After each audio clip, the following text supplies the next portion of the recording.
This podcast episode was originally recorded for the Healing Souls podcast and is being refurbished for your enjoyment. Hello, everyone. Welcome to the Healing Souls podcast. This is Natasha Helper.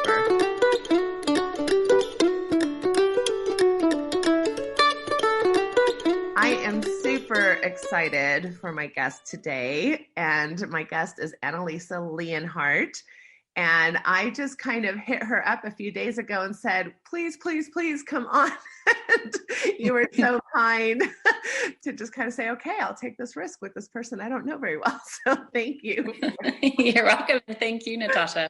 But the main reason why I was interested in you coming on the show is that we must be Facebook friends. I don't know you really personally, but we must follow certain things. And you did a really excellent piece, I thought, on your Facebook page about late-term abortion. And just as a preliminary maybe introduction, I'd like to hear a little bit more about your life and your background. But you are a nurse midwife. You have a doctorate in nurse practitioning from the University of Utah, and you have experience as a doula even prior to all of that for many years. And you've lived in Colorado. Your post was specifically about Prop 115 that is currently on the ballot in Colorado. And I wanted to get you on hopefully before election so that if there are people who maybe would benefit from understanding this position or what is being proposed a little bit better so that they can make a more informed decision on the ballot. And I think there are similar ballots in other parts of the country. So I don't know that it's just Colorado. But anyway, I just wanted to give you a chance to talk about this very important topic. So welcome to the program. Please, yes, take a little bit of time to introduce yourself a little bit further. Sure. So my name is Analiesa Leonhardt. Lots of people call me Ani. I have been practicing full-time as a nurse midwife in Colorado for the last 5 years, up until this month, actually, when my family relocated to Utah for my husband's work. We have 2 young daughters. I have been in the women's health field now for over a decade with nurse midwifery, nursing, and working as a doula. It's an interesting topic, to come on Facebook Live on because one, it's very polarizing. It's a hot button topic. And it's one that to be totally honest, I entered the field of midwifery thinking I want to deliver babies. I'm going to avoid the topic of abortion. It's just too sticky. In lots of states, nurse midwives don't have privileging to perform abortions. And I never have had privileging. So it seemed like a topic that would be easy to avoid. But it turns out obstetrics is messy business and you can't care for women and not encounter abortion. It is prevalent on both sides of the aisle, and it is a lot more complicated close up than people would like to make it out to be. It's easy in the political sphere to say black and white, evil baby killing Democrats and moral Republicans. But when you look up close at what's happening with pregnancy, with women's health, with abortion, it's not that clear cut. So I wrote a Facebook post recently, and that's how we connected. But my impetus for writing it was first that there is a measure on the Colorado ballot limiting late-term abortion. And we can get into what that means. But I began seeing discussion among circles of friends, primarily in a religious community, and so much misinformation. Clearly women who are struggling with the issue, wanting to understand it, wanting to understand why some of their friends were for or against it, but speaking from a place of assumption and often misassumption about what's going on in late-term abortions. And I realized that I do have a place of expertise to speak from. And while the late-term abortions are incredibly rare in my short experience in women's health and in obstetrics, I've encountered it. And these situations, I don't think if people knew they were voting on these scenarios, I think they might change how they're voting. Yes. Well, and I really appreciate you bringing in the polarization, because I do want to kind of just at the beginning of any type of discussion where we're going to talk about something as personal and as polarized as abortion, that we recognize that people within the hearing of the discussion will have been affected by these things. right? Yes. So Yeah. a lot of times I feel like we're talking about it, pretending like nobody in the room has experienced these Yeah. kinds of issues, Thank you. whether that's in a church, environment, or a family environment, or a friendship circle. Everybody just kind of assumes, oh, well, nobody in this circle has had this, so we can just say Yes. what are often very hurtful and very Ugh. damaging things. So Mm. as people, maybe consider comments that they're making while they're listening to this thread, I just would want you to think about the fact that as we talk and as people read your comments, you will be speaking to women who have experienced many different spectrums of abortion consideration and actual action. So let's be kind. Yeah. Let's be Yes. considerate. And also, maybe this is a bit of a trigger warning as well for people who maybe Yeah. don't want to listen to this particular episode because of the topic. Because Yeah. anyway, so just taking care Yeah. of everybody's mental health a little bit as we I, dive. I really, really appreciate that disclaimer. My number one concern on speaking on this topic in any public forum is that it may not be given the respect that it deserves, the sacredness that it deserves. And I don't want it to be re-traumatizing to anybody who themselves have been through anything related to this topic or know someone who has. I mean, even just saying that, my tear ducts are welling up because after I wrote this post, I received multiple comments, not terribly surprisingly, from women who said they didn't feel they could comment directly on my post in public, but they had been through late-term abortions and they were the most difficult decisions they made in their life, and still among family and friends and church community, they don't feel safe talking about this circumstance, even granted religious approval, even receiving personal inspiration, clarity through their prayer and fasting experiences. Mm-hmm, mm-hmm. So. Thank you. Well, let's start with having you explain to us a little bit about what the measure in Colorado is about, and giving us a little bit of information about what these decisions are talking about. Sure. So the measure is called Prop 115 in Colorado. Colorado is one of 7 states that does not have legal limit on the age of gestation of the fetus that can be aborted. There are only 7 states in the country that have that. It's on the books in that terminology, although in practicality, it doesn't play out in the way that people might imagine in terms of just aborting any old baby just before the day that it's due. That doesn't happen. But what this measure is saying is it's putting a cutoff at 22 weeks gestation. So it would be legal in the state of Colorado to have an abortion prior to 22 weeks based on the last menstrual period of the woman, and illegal after that point, with the exception of saving the life of the mother.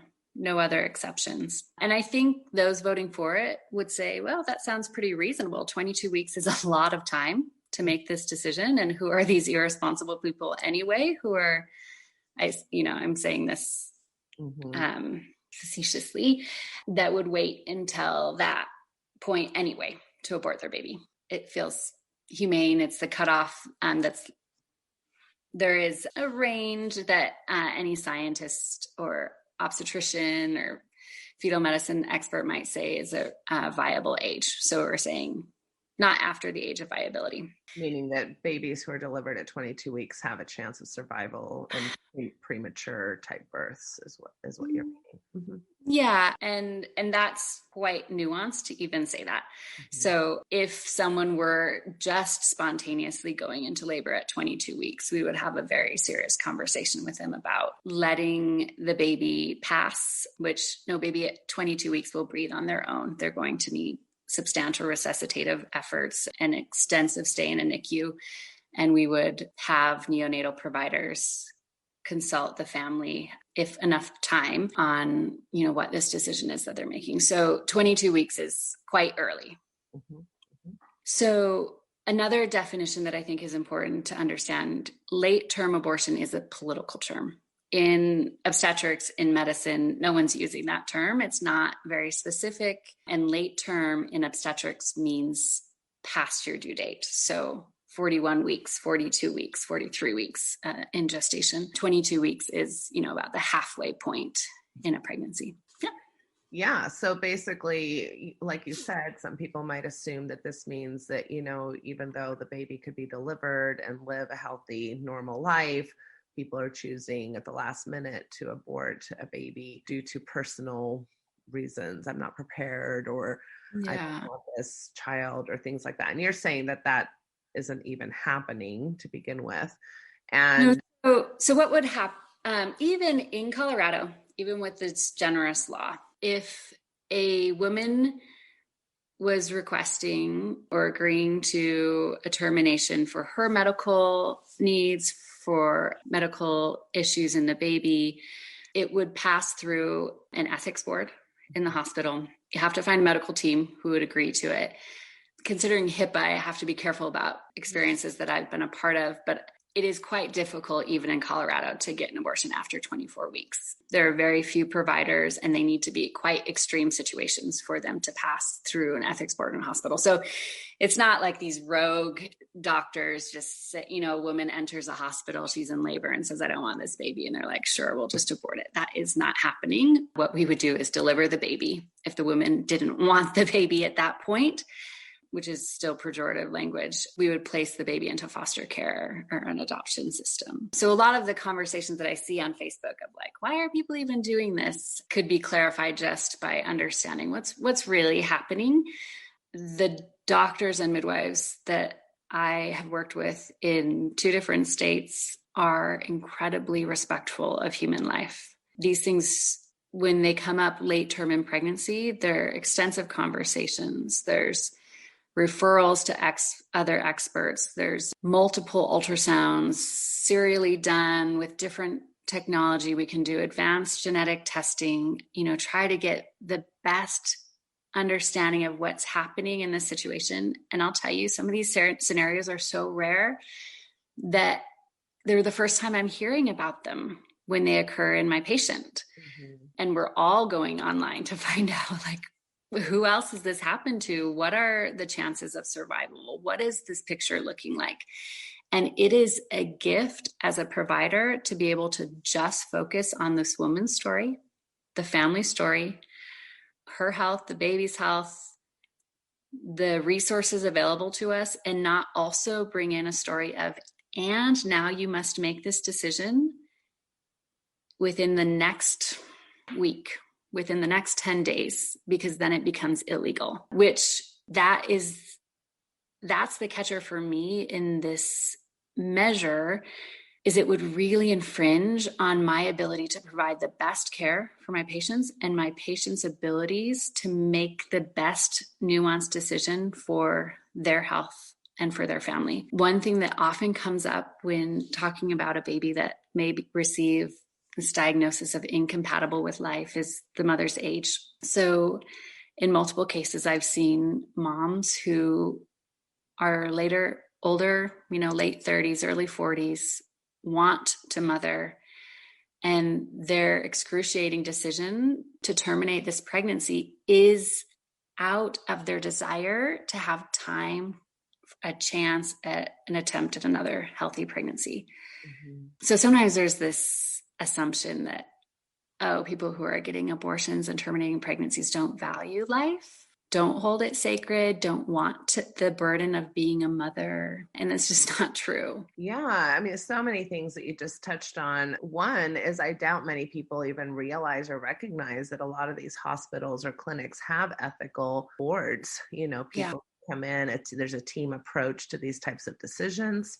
Yeah. And then, of course, what you're mentioning is a lot of the bias and stereotype around abortion, right? That's happening mainly due to irresponsibility, or that it's mainly having to do with undesire to parent, right? Which has a lot of moral overlay on it, right? Whether or not, I see the desire to parent as kind of one of the many choices we make in life. But for some reason, it can feel like if you don't have a desire to parent, somehow that's an immoral choice or a weak choice or a selfish choice, right? So we have a lot of stereotypes and bias that kind of feed, I think, these misconceptions. But what you're bringing into case is that typically, so the much more statistical probability that an abortion is happening prior to 22 weeks is that there is a health concern, a very serious health concern with the fetus to begin with. Is that correct? The later in gestation that you get, that is the greater likelihood. Yeah. So good point. Late term abortions or abortions after 22 weeks are incredibly rare. They represent around 1.3. That's the latest number that I pulled off of the Guttmacher Institute's website, which is the Guttmacher Institute and the CDC are the places to go for numbers and stats on abortion.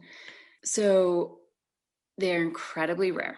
They're expensive, a lot of insurances, and in Colorado, Medicaid does not cover abortions. So while we talk about poverty being a definite link to need for abortions, there are limitations in the state of Colorado. That's not the case for all states in terms of funding. So women have to come up with $1,000+ on their own, sometimes many thousands, like 8,000-10,000. So you're saying even if the mother's health is at risk, insurance isn't going to cover it in Medicaid? If it's for fetal anomalies, it's not always covered. Mm-hmm. So in cases I've seen, if they don't have the funds to pay out of pocket, they need to wait until they go into spontaneous labor on their own or until the fetus passes, like the heart stops beating in utero. Wow. For maternal health risk, we can induce labor for maternal health risk. Although, I mean, that's an important nuance in this particular measure. So they're saying with the woman's life is in danger, but not health in danger. And there may be different ethical boards that might rule differently on a certain case. This goes into nuances that I haven't been a provider for in terms of where we've received pushback. So in the practice I was in Colorado, we took care of deliveries up until 32 weeks gestation. And in that case, if a woman's health is in jeopardy, we don't abort the baby, which I have also seen on certain threads saying, well, if it's the mom's health and not the baby's, why not just deliver the baby? That is what we do. We would just deliver the baby at a care facility that could take care of very premature infant. Okay, so this is interesting too, because as you talk about, women being made in essence to carry a fetus that is non-viable, that, is going to, which can take weeks or months. I think too, what is happening here is that we are not looking at the mental health issues. Yes, right. Woman, right. So what that means for her to wake up every day, to be reminded every day. You already mentioned that for some women, timeline matters, right? Like, I mean, the fertility clock is real. So if they're already in the older, aspects of fertility, they don't have a lot of time to wait around for a potential second pregnancy attempt. If you're dealing with in vitro or anything to do with infertility issues that make that even more difficult for many women. Sure. By these decisions. But the idea that, and I think that I have worked with women who have been in both positions, right? So women who did actually feel a lot of care and love to carry a baby that they knew was not going to survive, but maybe a few days after birth, but saw that as an act of love, saw that as an act of self-sacrifice, saw that as an act of, caring for a child of theirs. And then I've had other women who the thought of that was so incredibly anxiety producing, panic attacks, depression, having other children to take care of during this time, feeling completely overwhelmed by the grief and the complexities of these ethics and the responsibilities. I have a hard time keeping calm when I see, men in particular in politics, that oftentimes supported by also women, but people who are uninvolved in a person's personal experience, which is what you've already alluded to several times, right? That each experience is different. Each experience has different needs. Each experience has different complications even coming into the pregnancy. We haven't even talked about whether or not the pregnancy was consensual to begin with. Lots and lots of complications that make this such a difficult decision for already the people who are involved outside of legal implications, right? Yeah. So yeah. the doctors, the spouses, the woman herself, the family members. Yeah. So what about this radical notion of listening to the women who are in the position to make this decision? What circumstances, what details are they grappling with, and what has brought them to this situation? And when you are in a place where a woman feels safe to tell you her story, gosh, it just cracks your heart right open. I mean, this is what I confronted as a midwife that made me say I have to take a stance on abortion. I can't avoid this topic. This is real life. It's messy and it's complicated. And when you know someone's story and you can see those complications that they're grappling with, to give compassion to the story instead of these very politicized notions of, painting murder, holding up plastic images of like partly aborted bodies, the insensitivity and it feels so inhumane. And so, yes, so inhumane. yeah. There is a space to be pro-life and pro-choice. And I think, to be honest, I think that's where most people stand on the issue, is a more nuanced place than they think they politically have to be. Mm-hmm. Can I speak to that for a minute? So when yes, because this is so so when I made this post on Facebook, I was bracing myself for a lot of backlash. I have, friends on extreme political views, some of like family and neighbors and friends back in Wisconsin where I grew up, and people from, all walks of life. And I just could imagine like so much conflict erupting from this post of mine. And I was rather surprised to see support from both sides of the aisle on what I wrote. And I think it's opened my eyes to the fact that both a conservative and liberal standpoint probably have more in common than they think they do about their stances on abortion. And in fact, Roe versus Wade, which there's a lot of talk about, I'm voting for Trump because of abortion. I just morally have to vote for whoever stands against abortion. Well, interestingly, it's important to understand that the president of the United States cannot change abortion laws. He can, or she can, change access to contraception, write into law things that might impact poverty, things that collaterally impact abortion rates. But we have on the Supreme Court had a Republican nominated majority for 49 of the last 50 years. The majority opinion on Roe versus Wade was written by a Republican, a lifelong Republican, and it had Republican and Democrat support. In fact, one of the dissenters was a Democrat. It was voted in with 7-2 vote. So historically, abortion has been more of a common ground talking point among liberals and conservatives. I think I don't know what to blame it on, but it is a hot button topic right now, but only when we talk in these broad black and white strokes, when we talk about the nuances of women's lives, when we talk about improving situations for mothers, for family-friendly policies, for preventing unwanted pregnancies, for compassionate healthcare, for time to make wise decisions and look at all the information on all sides. Everybody's for that. And I think it's really what's happening in hospitals. It's what I've seen. Right. No, I really appreciate you bringing in that history, because I do believe people do we know just through the field of psychology, none of us are immune to this. I have to watch it all the time, but we are all subject to groupthink. We are Yeah. all subject to confirmation bias, right? We are all subject to black and white thinking. Yes. And we're all subject to wanting to simplify things. It's easier when things are good or bad. Then you don't have to think about it much and you can just make an easy choice and move on with the rest of the stressors that are going on in your life. To nuance and to complicate takes time, takes education, takes empathy, takes willingness to listen to somebody else's perspective other than your own, or somebody else's experience other than your own. So that's all a lot.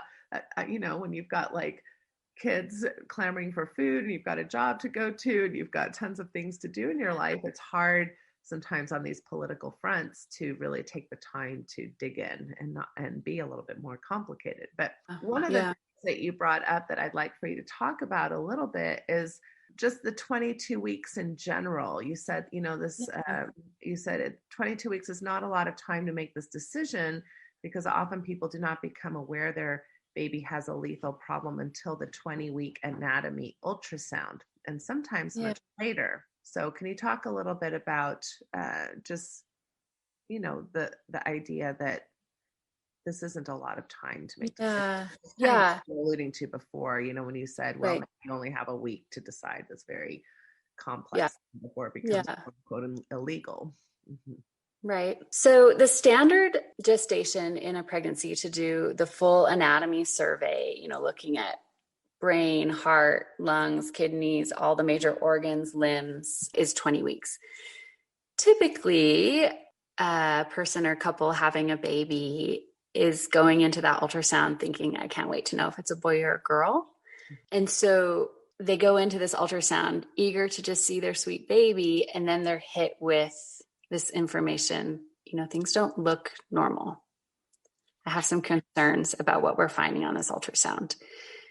Sometimes terminology or a diagnosis is thrown out that they've never heard of before. Limb wall syndrome. All of your baby's organs are growing on the outside instead of the inside of the body cavity. There's no brain. There are no kidneys. There are no lungs. We're seeing multiple digits on the baby's hands, and we recommend some genetic testing to find out if your baby might be carrying trisomy 13, trisomy 18. You can just feel like how your heart might sink, wondering what's wrong. What do I do about this? So someone might come back, why don't we just do that ultrasound earlier? And the ultrasounds are not as precise earlier. There are some things that will not show up in the maturation of a fetus until later in the pregnancy, and some even later than 20 weeks. Some states have the cutoff for late-term abortion at 20 weeks, which I'm going to take a side step for just a minute.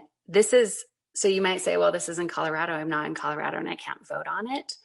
Because Colorado is one of 7 states that has greater access to late-term abortions, we are an important state for neighboring states. So in the center of the United States particularly, there's kind of a desert in access to later-term abortions. So for neighboring states, we are the place that, your obstetrician might send you to. Say, you know what, you have options here. You can decide, perhaps what we're seeing in this baby, your likelihood that your baby won't survive even the pregnancy itself is high. You might, miscarry in a number of days or weeks. Of course, no one can predict exactly what will happen, but let's send you to a maternal fetal medicine expert to get another look, another ultrasound, more precise equipment, do some genetic testing, talk with a genetic counselor, really get a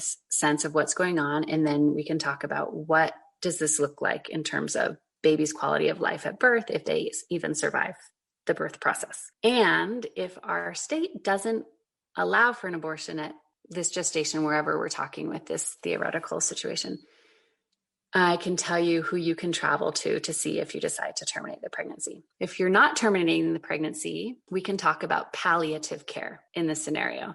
So it's still a tough situation, right? So we can terminate now or in a matter of days or weeks. You can watch what's going on in the pregnancy, and sometimes the situation will reveal itself more fully, you can see, the status of the fetus become more and more compromised. And if a parent decides to carry the baby to term who has been diagnosed with a lethal anomaly, some of these babies might live for hours or days or weeks. And we could then talk about what would a palliative care plan look like? Who could we have in place? What kind of medicine could we give your baby to limit the amount of pain he or she might feel during this death process? Is there a ceremony or religious leaders you'd like to have present? What kind of ceremony would you like to have?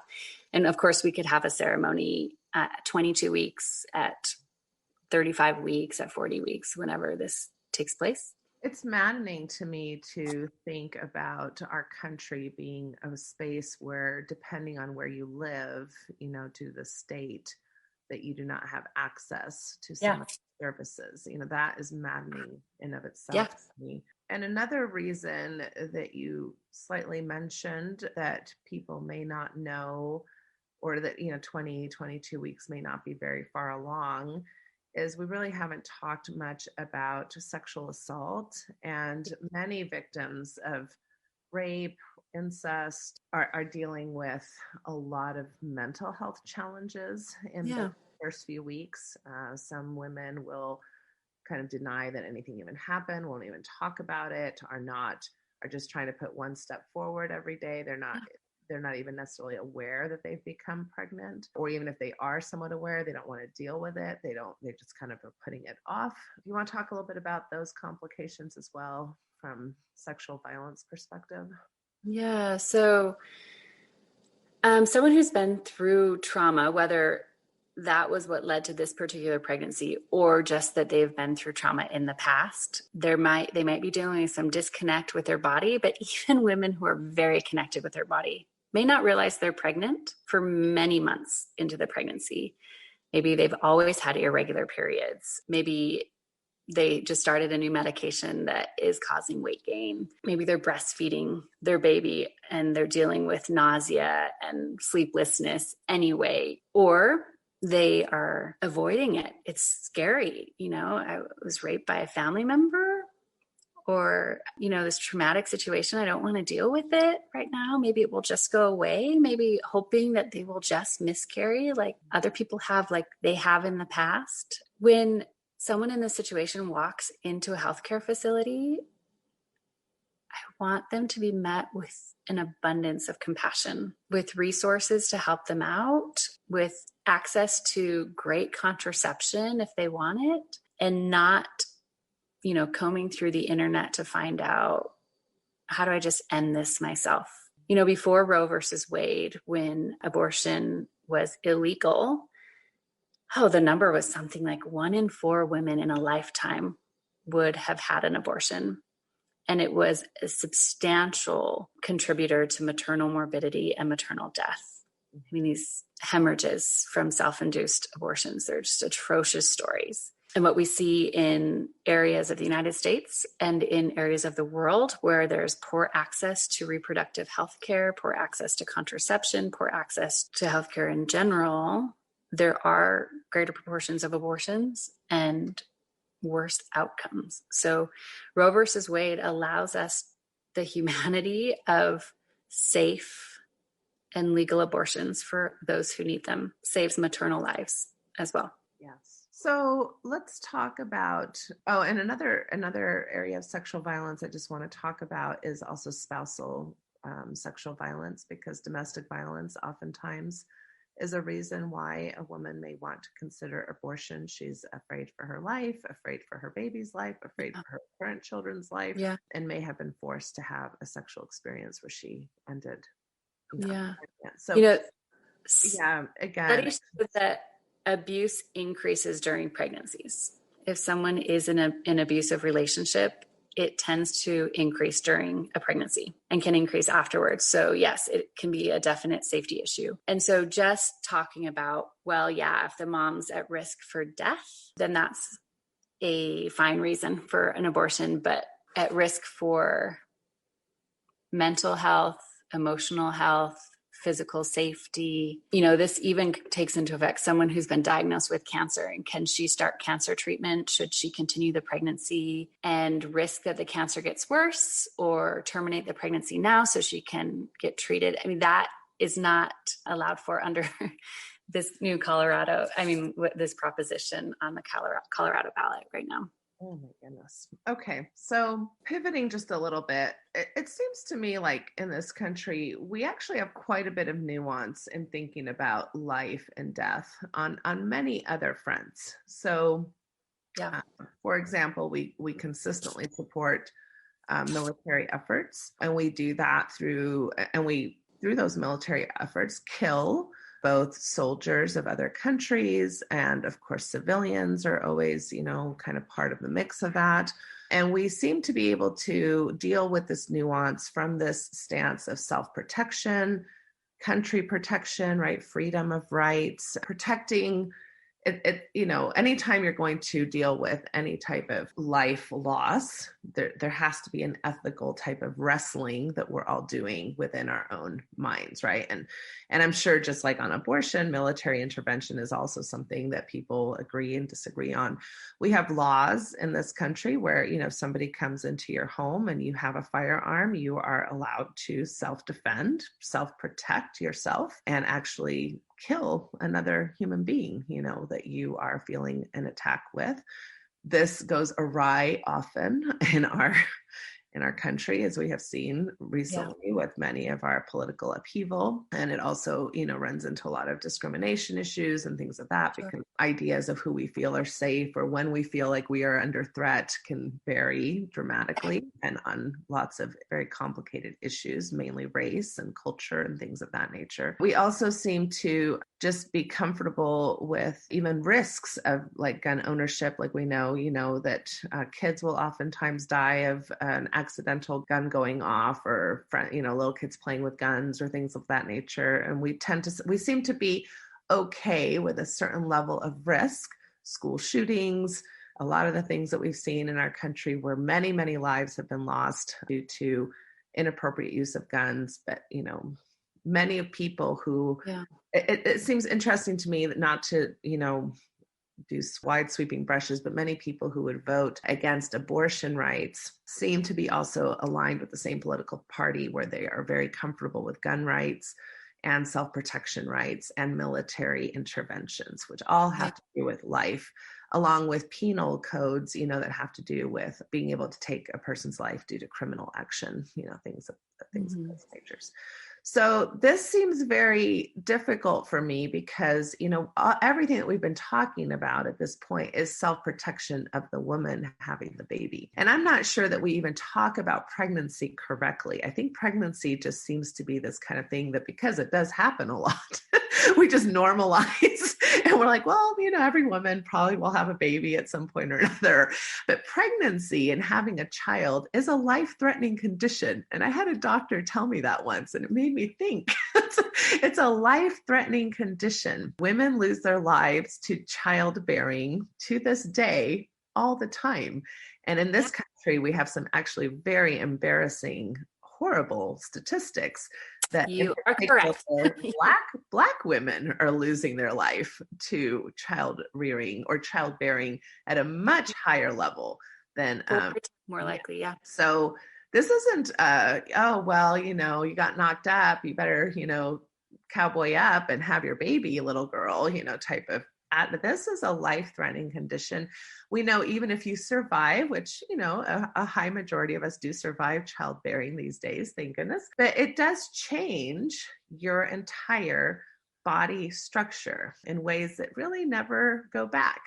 So whether that's the size of your hips or the size of your feet, in my case, or the size of, or just hormonal fluctuations, you also run a risk of postpartum depression, which, several women lose their lives to postpartum depression, as well as postpartum psychosis. We also have a lot of postpartum anxiety. So the cost of having a child through your body, and and even with the adoption thing, I'm always I have a lot of awe and respect for people who are willing to choose adoption as a route for a birth child of theirs. at the same time, that doesn't mean that everything just, oh, okay, I had a baby, no biggie, I gave it away, and now I get to go on with my life. We know that the ramifications there are also lifelong. So there's, again, a lot of complications, and it's interesting to me how, and I believe this goes back to how we think about women in general. Women are really, in many ways, and I think this comes from, if you read about women historically and religiously and everything, women are there to serve other people. Women are there to serve the community. And when I think about how many men I've talked to throughout the years as a sexual educator, how many women I've talked to about when I say, well, why won't he put on a condom?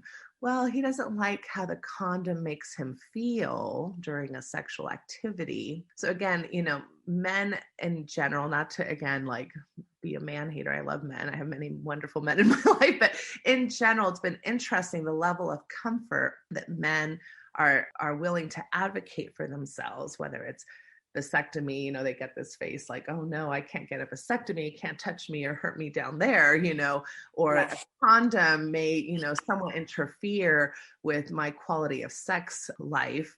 And yet the expectation that a woman is going to, for 9 months go through a life-threatening condition that's changing her body, changing her hormones, changing her mental health. It's just interesting. It shows up in our medicine. It shows up in our legal system. It shows up in so many different ways where women are just expected to pony up, whether it's self-defense or self-protection or not. What are your thoughts about my little rant here?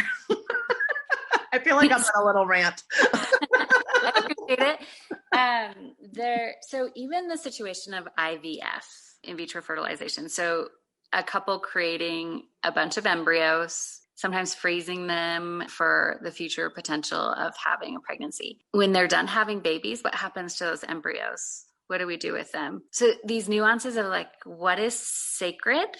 Whose life are we calling sacred? When do we fall back on, well, their intention was such and such. So the life and the sacredness of a woman's body in carrying humanity cannot be understated. Yes, women can die. Women can have strokes and seizures. Women can lose vital organs in the birth process. It can greatly impact someone's mental well-being, the way they're able to care for their already existing children, their ability to have a future healthy pregnancy down the road. Even this argument of, well, I'm so uncomfortable with abortion. Why can't she just keep the baby in her until nature takes its course and the baby passes on its own? Then nobody had to decide, right? It also is saying she doesn't get to decide. And it's also devaluing the gift that this woman is giving of her body and holding life, because anyone who's been through a pregnancy, they're challenging. It can be very hard. And of course, someone can choose. It is a very, very reasonable choice to say, yes, I want nature to take its course in my life in this particular situation. Some people might even choose, let the baby live and let the mom die, which ultimately, like, letting nature take its course. In obstetrics, we can prevent the death of some babies with the same technology that we use to identify where there are lethal fetal anomalies. So sometimes we can say, whoa, your baby has organs growing on the outside, but this is a type we could fix. We can deliver this baby in a location where we have the modern technology to save this baby's life. So the nature take its course route doesn't hold a lot of water for me. But I will tell you, women who nature holds its course, holds the water for any of us. We wouldn't be listening to our 80s or 90s if we were letting nature take its course. I mean, my goodness. Sorry, I interrupted your thought. It's okay. The thing that women have shared with me that has been sometimes the most hurtful, damaging, angering part of this process for them when they're considering And what I have experienced in my work is the late-term abortions for lethal fetal anomalies. When they have come to the decision, they've gathered the medical information that they need. They've had multiple visits with multiple people. They're no longer just considering, prep for the baby once it's born. They're preparing for their baby's death, which it's hard to even put yourself into those shoes until you've been there. Mm-hmm. And then they come to the excruciating decision on their own or with the support of family and their medical team that it is best for them to terminate the pregnancy at this gestation and try another time or get great contraception, whatever their choice is. The most maddening part was that they had to now get permission from someone outside of themselves. They had to ask a male church authority if it was okay that they did this thing. Mm-hmm. They had to get approval from the ethics board of the hospital, which might decline their decision. They are now told their insurance will not cover the process, so it will cost them thousands of dollars, or they have to wait until their life is actually in danger before they can make this decision. That kind of stripping of bodily autonomy is violent in itself. Like, that can be the part of the process that is most inducing of trauma and PTSD. I'm going to tell you, even all these birth complications aside, a normal, healthy birth can be traumatizing for a person to go through. Yes. For someone going through it and for someone watching it. So yeah, the nuance of like childbirth, pregnancy is a life-threatening condition, and the birth process can be scary and traumatizing.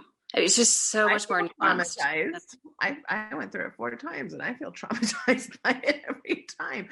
I mean, it's pain, it's fear. You are experiencing things. I've had 2 C-sections, 2 vaginal births. Yeah. So both were equally scary, and then thank goodness I haven't had a lot of the complications that people can have, even with painful sex afterwards, painful recovery that can last for decades for some women. And I just found out through attending a menopause workshop that physical pain from birth can revisit you during menopause, because now you're losing estrogen in your body, which, for a while there maybe help cushion per se some of those tissues and parts of your skin and body that were damaged through birth. And as you lose estrogen, now you're revisiting some of these possible episiotomy wounds or all of those things that were difficult during that time. So yeah. Now, childbearing is serious business. It has a serious impact on a woman's body, her health,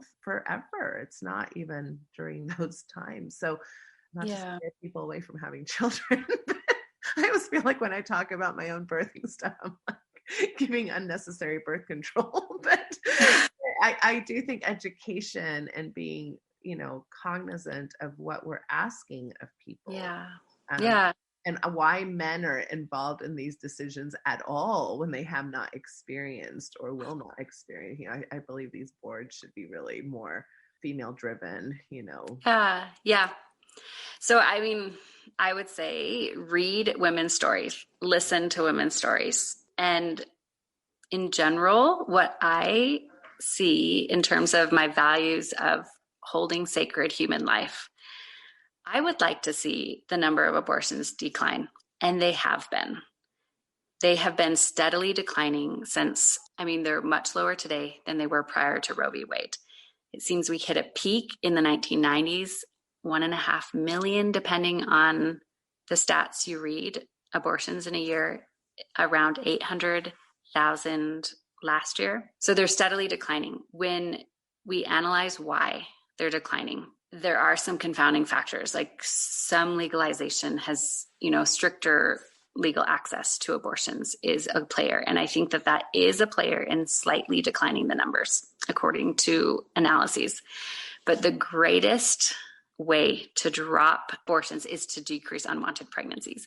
The most effective way to do that is with good contraception, great access to reproductive health care, good comprehensive education, and measures that support women and families, like flex work schedules, affordable childcare, access to support. Women in these decisions, I mean, probably the biggest comeback around, okay, I agree with abortion for fetal anomalies or for maternal health issues, but not just for convenience. And there is a good case to be made in late-term abortions that they increase when access to abortions earlier in pregnancy are restricted. So if someone has to travel out of state, if someone has to come up with money on their own, they will postpone it or avoid it until later. The women who are seeking abortions late in pregnancy for social reasons have many other social complications happening.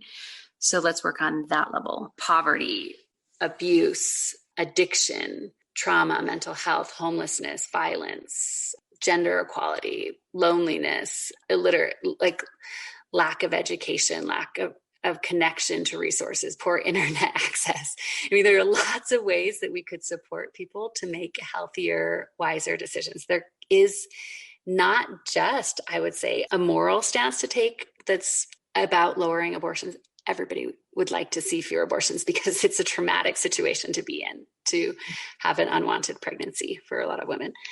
There's a biological component as well. It's just, it's a lot of cost to the woman's body. It's a risk to her body. You know, abortion carries the same risks as any childbirth would too, of hemorrhage, of infection, of life-threatening complications, morbidity, and mortality. So in this process, I have just come to see that there's probably more common ground than we think.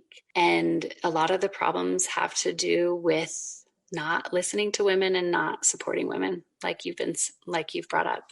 Mm-hmm. Right. And those goals require policies of their own, and they require monies, and they require social programs, and they require kind of a shift, you know. And even some of the things that you wrote about, because this is where I was going to go next, is okay, so how do we address some of these issues from the get-go? But you even said, you know, research into male contraception, for example. That's not an area that we've really spent a lot of monies on. You know, we have spent a lot of monies promoting condom use, and it's still interesting how so many people will not use condoms for pleasure being one of the primary reasons. In other words, you know, I don't want to interrupt the flow, right? Like I feel like I'm in a flow, or I don't want to actually interrupt pleasure that may come. Sure. And condoms are not the most effective form of birth control, and vasectomies are permanent. So yeah, we have not been very creative or put a lot of focus on men. You know, there's a pretty clever tongue-in-cheek meme that I've seen going around, like a man could have sex with 100 women and cause 100 pregnancies. A woman could have sex with 100 men and it could only cause one pregnancy. So in trying to reduce abortions by focusing on the female body and legislating the female body, it illustrates how we have a very patriarchal, male-centered approach in medicine, in science, in politics. Mm-hmm. Exactly. Right. One last question before I ask you what you want to talk about that I haven't talked about yet, but you mentioned having, you know, friends and family, and even, you know, I'm sure like me, we, you know, there's a wide spectrum there probably in religious backgrounds. And I see a big part of the breakdown of being able to have a conversation about this with what I call the God Trump card, right? So many of us, whether we believe it, well, let's just talk about those who believe in God. Many people believe in God. Many people who are Democrats believe in God. Many people who consider themselves pro-choice believe in God.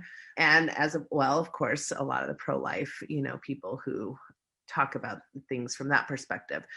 Yeah. What do you see as the primary problem with the God Trump card and the types of arguments that I think people feel stuck, you know, in a sense of like, I can't listen or be nuanced because I can't go against my God. And if my God, you know, wants life to be valued, then how do I make, you know, any type of nuanced decision? Although I will say that if you want to look at ethic and nuance, the Bible is the best place to go for that. But what's your perspective on Yeah. on things that have to do with kind of what seems to be oftentimes a very religiously motivated type of discussion? Yeah. So, I mean, I can speak best to my own religious experience. So I belong to the Church of Jesus Christ of Latter-day Saints, Mormon church. Our church doctrine is more nuanced than I think many of, Mormon believers would even know or recognize that this vote in Colorado is less nuanced than the church's stance. So the LDS religion holds that abortion, life is sacred, but there are cases where abortions are permissible by church doctrine. And so people might turn to their own religion and see, oh, there are exceptions for rape, for incest, for medical diagnoses that aren't compatible with life. Your point about turning to religious texts, yeah, there's a lot of nuance in there where, God might tell someone to kill or even create death where you need life to flourish. Right, to create. Exactly. I think something that is powerful about religious texts is opening your experience to the other. And sometimes we read them with a perspective that, like we're the hero. But what if we take the perspective of we're the villain? And what kind of suffering are we perpetuating? Sometimes I might say that abortions in every instance are to some degree relieving a type of suffering. I think these things are sticky to talk about for some people, uncomfortable morally, because the conversations are so, it's so challenging to find real information. Even as I was preparing to talk with you and looking on websites, you could just find these nuances in words that they're trying to get you to see it from their perspective. You could tell this is where they're getting their money from, or this is the way they want you to vote. I would say we've got to talk more about our real life experiences, and some really brave women are sharing more of their stories. For those who want to look more into it, or those who have been through this and feel like you're completely alone, a term that a Google search that will bring you to a lot of women's stories is TFMR, termination for medical reasons. And there are increasing sites where people are gathering stories. So you might find someone who's had a situation similar to yours, or in reading these might understand, gosh, this is why someone who has always voted pro-life their whole life might have chosen an abortion for themselves when, they're confronted with a situation that they didn't even know was a possibility. That's right. Yeah. Thank you for all of that. Well, so is there anything that I haven't necessarily asked you about that you were hoping to share with us today in regards to your thoughts and if I bring in another, God Trump issue that comes up, is that no one can scientifically say, and I don't think, as far as I know from my Catholic heritage and Mormon heritage, there's no direct revelation in either religion on when a spirit enters the body. And in fact, in LDS texts, there's a scripture where Jesus visits a prophet Nephi and says, "Tomorrow I will be born." So in this instance, his spirit was not inhabiting his body the day before he was born. Mm-hmm. And so in that sense, the body, there is a grounds to say, and I think that this can be helpful for someone who's in a situation of do I abort this pregnancy? Do I carry it on? Am I murdering a human life? I am never going to tell someone what to do in their healthcare, but I do want to support a woman to make the best decision for herself. And that requires time, that requires thought, that requires information. But I think some women take solace in this spiritual notion that the body is, a tabernacle for human life, but not the life itself. Mm-hmm. You can find many women's stories who say, this miscarriage I know was this child that I gave birth to later on. There are lots of narratives that we can place around the story to either increase the trauma and pain or to facilitate healing. And there are some really sacred practices that midwives in different cultures that I've heard of. A Native American midwife once shared that there is a spiritual practice that they have of releasing that baby or the fetus back into the universe to come back at another time. Mm-hmm. There are ways to support the sanctity of life that are much broader than our stances of just, I'm pro-choice, I'm pro-life. Mm-hmm. And to recognize, I think, that in both instances, nobody is pro-abortion, but they're pro-humanity. And we can take lenses that say, I'm only viewing the humanity of the woman. I'm only viewing the humanity of the fetus. Mm-hmm. And I just fight that. Like, humans are wise and we can hold complexity. Yeah. And just the interwovenness of the female body with the fetus body doesn't allow us to do that. Doesn't allow us to. We have to look at the complexity of it. Yeah. So yeah. I loved your language. I loved how you framed things. I thought it was a very mindful, compassionate approach to the many complicated thoughts that you're expressing with us today. I hope that this is informative. I hope that this is moving. I hope that this will cause pause for those who are listening, and that hopefully those who are listening would be, comfortable enough with how we've approached this to share maybe with other people, to engender conversation and resources for women who are in these very difficult, just traumatizing, and I think very gut-wrenching, heart-wrenching situations. And how can we be of support to them? So thank you, Ani, so much for your time today. Thank you, Natasha. It's been really my pleasure. Appreciate it. Conversations like these are hard, and you've done a beautiful job. Thank you for all that you do to help women in your sphere of influence. Oh, and thank you. Thank you. Right. We'll talk to you soon. I'll look back at the comments and reply as I can. Okay, wonderful. Thank you for doing that. Take care. Take care. Bye-bye. Bye.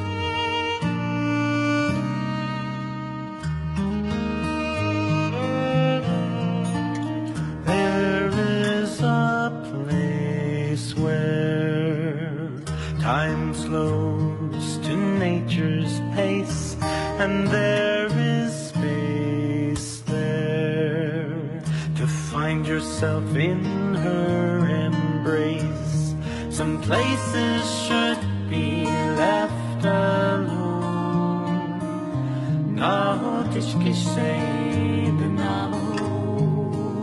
So we can always go to the homeland of the heart.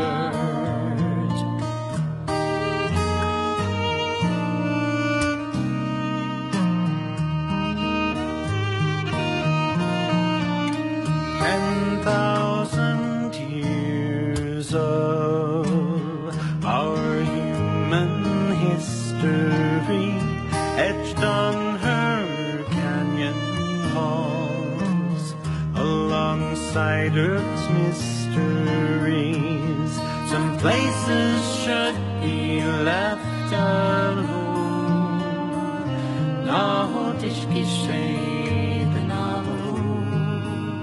So we can to the homeland of the heart, to the homeland of the heart.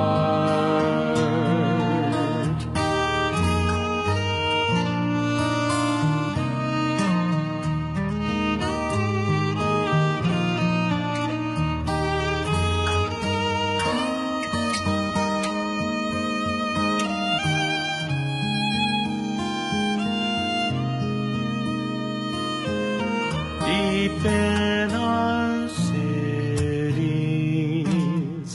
we sleep without her stars, yet still her presence sustains us from afar. Some places should be left alone.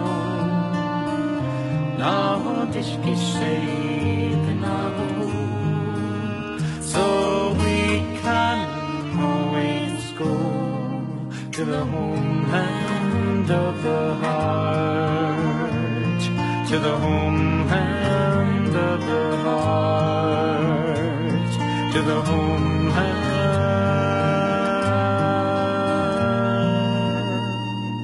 of the heart.